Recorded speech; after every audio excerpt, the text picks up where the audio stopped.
দেবেন্দ্রমোহন ভট্টাচার্যকে প্রশাসক হিসেবে নিয়োগ করেন। 1929 থেকে 50-এর মধ্যেই ঝাড়গ্রাম আধুনিক শহর হিসেবে গড়ে ওঠে। প্রতিষ্ঠিত হয় কুমুদ কুমারী ইনস্টিটিউশন, ঝাড়গ্রাম এগ্রিকালচারাল কলেজ, যা রূপান্তরিত হয় আজকের ঝাড়গ্রাম রাজ কলেজে।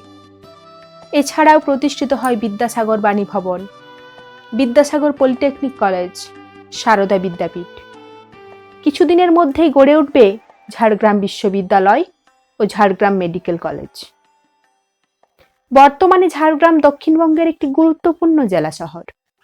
এর অবস্থান 22.45 ডিগ্রি উত্তর অক্ষাংশ ও 86.98 ডিগ্রি পূর্ব দ্রাঘিমা রেখার উপর।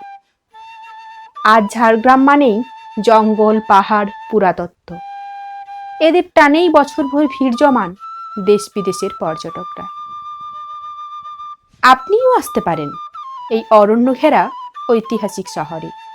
শালবনের নির্জনতায় কাটিয়ে যেতে পারেন কটা দিন।